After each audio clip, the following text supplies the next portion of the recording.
Sure, that's a really big subject, but there's a key difference. The step code is a performance code, and the old building codes were known as prescriptive codes. So what that means is a prescriptive code just dictates every piece of a house that goes into the house, a 2x6, R20 insulation, for example, windows at a certain performance rating, and everything in the house has to meet a minimum standard. A performance code can only be implemented if you're using an energy model, because what it does, it lets you let's say you want big windows. Big windows lose a lot of heat, and that can impact the likelihood of a house passing code. So you want big windows? Great. You lose a lot of heat there. Let's add some insulation somewhere else. Let's throw a heat pump in. Let's do something else.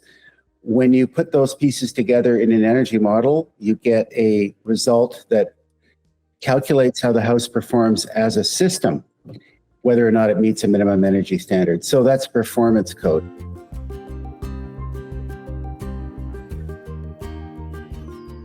Well, they do have challenges. And the issue is discipline of your training and discipline of your team and your trades. When you get perforations or holes in your air barrier that you don't know about, that can be a real problem, and it can be very difficult to find. So that's why we do encourage builders to do a mid-construction air tightness test to get around those issues of unknown air leaks. So you have to incentivize your crew and your trades to perform, and you have to train them, first of all, and point out why they need to maintain the integrity of the air tightness of the house in their work. You know, electricians and plumbers and HVAC people, heating, ventilation people, drill a lot of holes and run a lot of wires and pipes and things. And they're very difficult to seal up properly around a round wire, around pipe. It's hard, taping and stuff like that. So you need proper gasketing and proper methods to get that stuff through an assembly so that you don't lose air through there. And also, I think it's a good idea to incentivize people to, the better you perform on the air tightness test at final, maybe a little bonus might be in order or something. So these are, or at least not a penalty. Let's say that.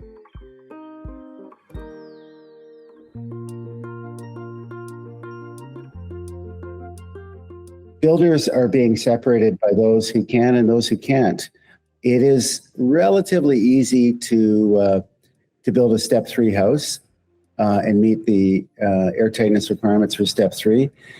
And that's now enforced across all of BC. But when you get up to the higher steps, step 4 and particularly step 5, it becomes a real challenge, and technique's important. And so builders who are successful at doing this routinely without incurring a lot of extra cost and time and hassle are the ones that are going to, keep having fun building, making money, and getting the clients. And those that can't or don't or won't, it's not going to work so well for them. That's the way it is. But there's good news there. Builders are up to the challenge, and I think, it's very rare that I see a builder that doesn't want to do better and improve.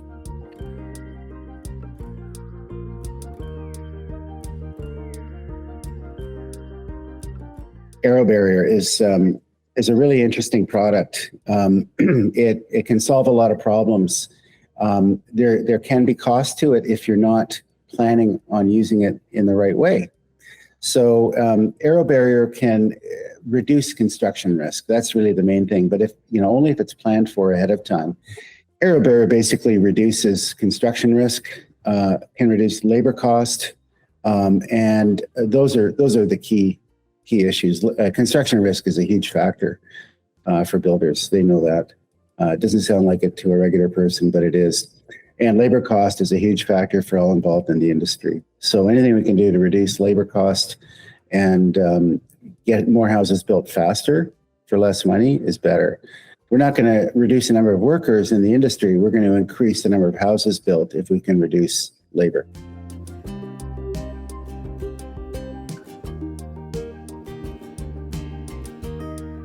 Step code has multiple goals. There's the personal goal for the owner, and then there's the provincial energy infrastructure goal, and then there's the federal goal of carbon reduction. For the owner, what step code does is it reduces operating costs of the house. And the cost of doing that is paying a little more upfront, 2% to 8% more upfront for materials, for labor, for energy modeling, for all those things. It's usually a pretty small increment to build a step 3 house versus a non-step code house. It's really just about doing it better, making it more airtight. A step 3 house, for example, is pretty much a prescriptive code house built more airtightly with a little bit of thought to windows and insulation. So what you're doing is you're going to reduce the operating cost of the house, the monthly energy bill, by a lot if you do the right things. From a provincial perspective, because provinces are responsible for energy infrastructure and supply and sales of energy to people, to consumers, to business, it gives them, by doing the energy modeling and collecting the data on the housing stock, we're giving them, the province and BC Hydro and Fortis, information they need to plan for new infrastructure, new transmission, new sources of electricity and whatever else they want to use for energy. And by reducing the demand of new housing and also existing housing under renovation programs and so on, we reduce the demand for more infrastructure, more energy, and that reduces your tax costs, your social costs, and all those things.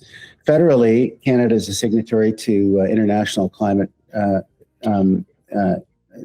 change commitments around the reducing the carbon emissions, of course, and other matters.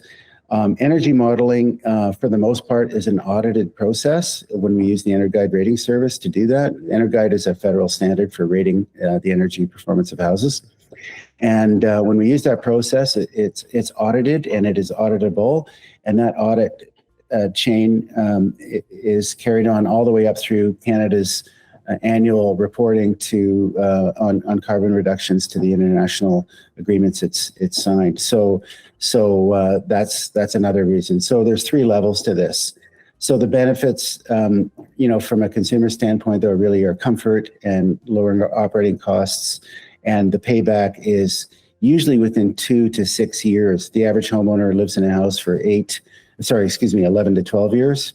So the payback is there for the average homeowner who built a house.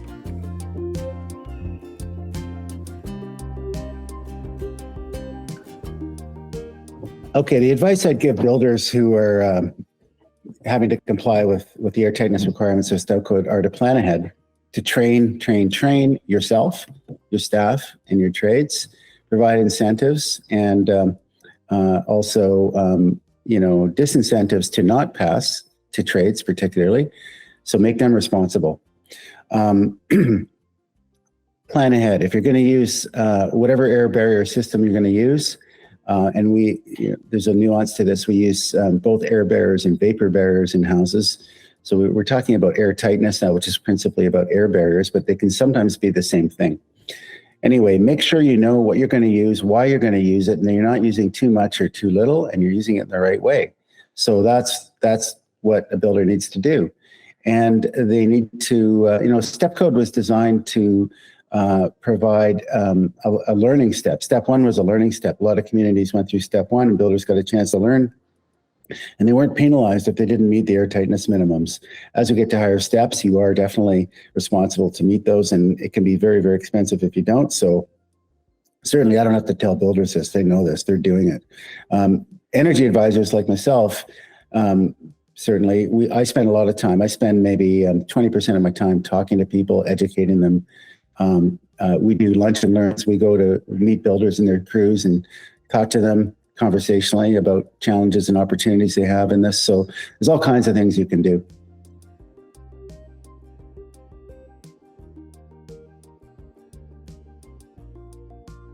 Yeah, I certainly have seen firsthand examples of where products like AeroBarrier have been able to rescue houses from otherwise disastrous cost overruns in trying to mitigate air leak, and also making it possible for certain houses to meet step code where otherwise it would be prohibitive cost-wise to do that. So AeroBarrier is certainly for a relatively, it's in the grand scheme, it's not a big cost. For a house to do it, if you plan ahead, it's certainly better to plan ahead and not have to do it as a rescue scenario, which sometimes happens. But it can sure save someone a lot of problems, even in a rescue scenario. So yeah, I've seen it firsthand a few times. Yeah, it's great that way.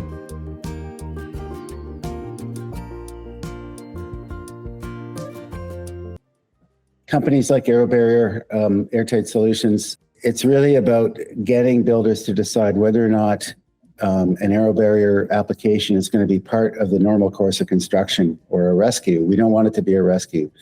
We want to see products like that used in planned for part of the project management structure, and done at a time and place, because you can save a lot of money by not having to prep for AeroBarrier. AeroBarrier in a house that's pretty much finished will require quite a bit of prep work that's very expensive. The prep work can be more costly, to protect furniture or appliances and other things in the house, flooring, from the material that's used in AeroBarrier. That can be costly and more costly than the actual product itself, applying it. So when you do it at the right time in the building process, that cost is not part of it, and it can be very cost-effective way. You're saving, again, labor, time, and you're reducing risk, and those are valuable things. So we see a lot of passive houses that are going for passive certification are using it as a matter of course, because it's just a way to guarantee you're going to reach the very high standard of airtightness required by passive houses. And we're seeing it on a few step 5 houses, and we're seeing it even in step 4 and 3 houses.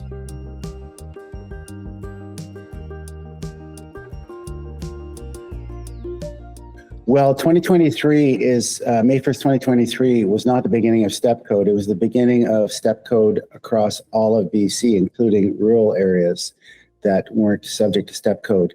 So what it means is step 3 is now the minimum. Step 1 is gone. Step 1 was the learning step. Step 2 was sort of the grade 1 to high school step, and now we're in university. So it's serious business, and you have to meet a minimum standard. And if you don't, it can be very expensive. What the May 1st update did was it updated the 2018 building code for that. And so people working in rural areas may feel that, wow, now I've got to bring an energy advisor on board, whereas I didn't before. I could build prescriptively and not have to bear that cost. But actually, for those districts that are allowing, so one thing you have to know about the May 1st transition was that there is an allowance for prescriptive code still, but the new prescriptive code is much more stringent than it used to be prior to May 1st. So either you're going to have to use a 2x8 framing and 2x8 insulation, so that's an R28 insulation in your walls, and you're going to have to use very high performance windows, probably triple glazed windows, even for a notionally step 3 house. That's overbuilding a step 3 house. Sure, we want all houses to be as good as possible, but not everybody can afford that. So, I'm quite okay with somebody just getting over the minimum of step code. But to do that prescriptively, it's going to cost them $20,000 to $30,000 more than it would have prior to May 1st, with all those materials and extra pieces that have to go into that house now. So I think it pays certainly even for people building in remote areas to engage in an EA. They only have to visit the site once. And so, that's a lot less than the increment you'd spend building prescriptively, even in remote areas. We specialize at Shape Energy. We specialize in remote areas. We go by boat, we go by airplane, we go by 4x4 into all kinds of places. That's why we live where we live and do what we do. We like doing that. So we service, all over Squamish-Lillooet Regional District, way up into the South Chilcotin, Upper Fraser Canyon, Sunshine Coast and the islands. And we do that happily. We do it all day, every day. No problem.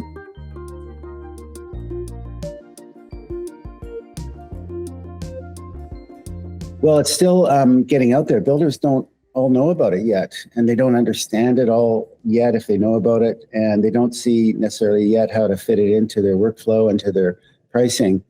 But when you look at, so one of the biggest things I see a lot of exterior air barriers, which are in addition to an interior air barrier.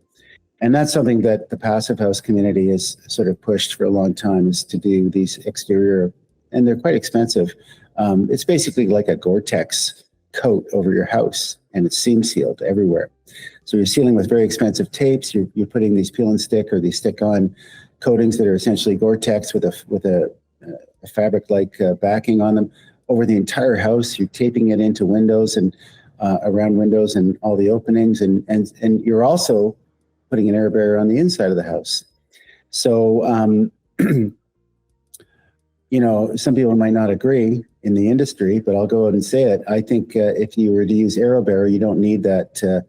I mean, I think personally, I don't always think it's necessary to have an exterior air barrier. If you do a proper interior air barrier, it can certainly help a lot of things, but it's expensive is the issue. It's very expensive to do. So if you can, you know, at Shape Energy, we're all about reducing the cost of high performance houses. So what do we really need to produce that high performance house? So let me say this, a step 4 or 5 house with just an interior air barrier, particularly a step 5 house, an aero barrier is going to be, you know, as airtight as it needs to be. If you take care of your outer envelope and you use less expensive products for house wrap, the typical ones like, you know, the Tyvek type wrap, you know, wraps, which are much easier to apply, and really just reduce wind flow into the house. That's really what you want to reduce. You don't want the wind to get into the framing of the house. That's what you want to avoid, because that reduces the performance. But when we're talking about airtightness, you know, handled from the inside in most, particularly with a combination. So if you build that into your project and your budget, you're going to probably come out ahead.